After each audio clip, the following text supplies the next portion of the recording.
What type of poetry is Percy Bysshe Shelley's poem where he asked the wind to infuse him with the power to spread his ideas of reform and revolution, just as it sweeps away dead autumn leaves?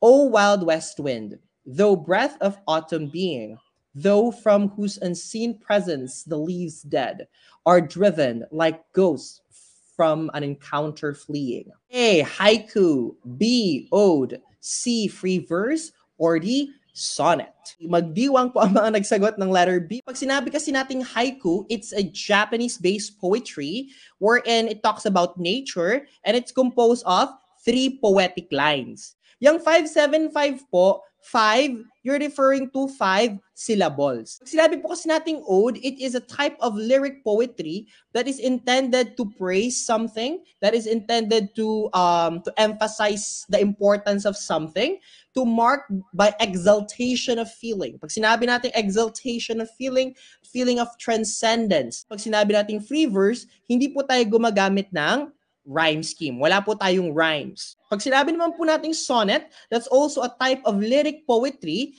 Okay, it's composed of 14-line poems.